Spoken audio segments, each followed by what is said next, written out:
Texting and email communication isn't unprofessional. It just leaves a paper trail. The biggest reason your boss will say they don't want to discuss something over text or email is because of professionalism, or because it's easier to talk in person.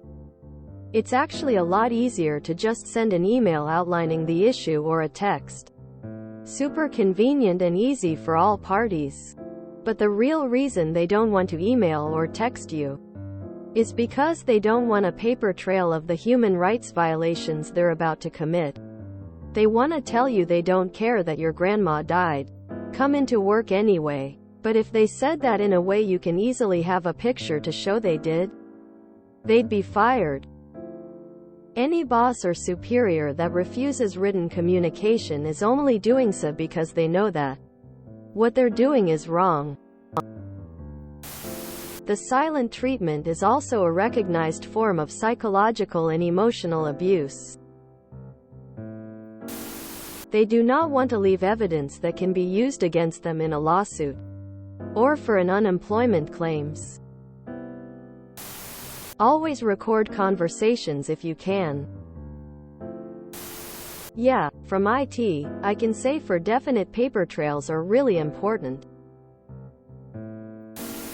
Bingo.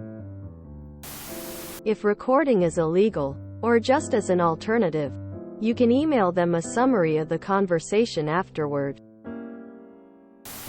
I only send requests via email. I don't give them a heads up that it's coming. If they try to talk to me about it, I tell them to send an email. Even if they don't, I respond to them by replying to the initial email, per our conversation, etc. Exactly. Could be another reason they're so against remote work. Have the verbal conversation, then send the email with summary and notes.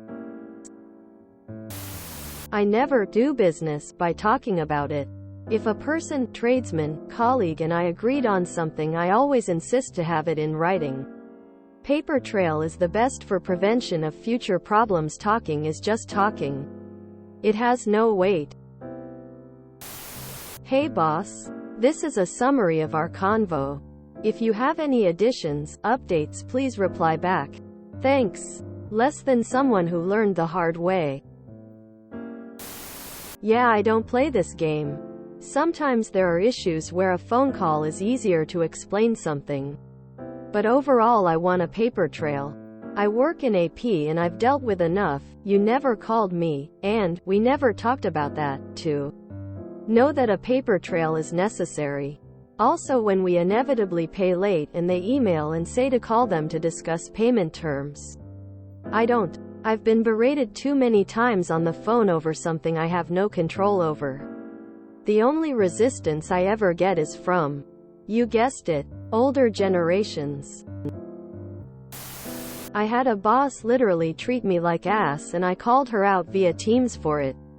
She kept trying to call and I informed her I will not discuss this over Teams without an unbiased third party being present to all discussions going forward. She denied wanting to do so unless she picked the person. I then promptly laid out everything she ever did to me in an email. I only sent it to her and one unbiased third-party member who agreed to just witness the email thread. I was ghosted to this day. Still work for the company under another department but will never work for her or under her section ever again. So use cell phone for recording, if legal. When things are very important and maybe legal limitations, putting things in writing creates order and higher standards. Definitely something your union can give some great advice on. Then I email them. Our earlier conversation. You can record. Almost every video call service offers record and it tells the other users, making it legal. You can start the call with I'm going to record this. If they say no, then stick to email. My grandmother died, and I'm just hearing about it now? Maybe I'm a rare case, but this isn't particularly true for me. I work in logistics and am constantly monitoring multiple dispatch radio channels and answering office phones. In the morning I'm not in my office in front of my email for the first few hours. I also don't pay great attention to my cell phone since I'm already paying attention to 3 other lines where someone can reach me immediately. The reason I prefer people to call on the phone is so that it is communicated immediately. Not every boss is out to get you. You're working for a firm that is committing human rights violations and this is your concern. The fact that they won't put it in email? I think at some point I might quit working for such a firm. If you enjoyed this video, please check out our playlists full of similar content. Epic Ericast is like doom scrolling for your ears. Please like, share, and subscribe.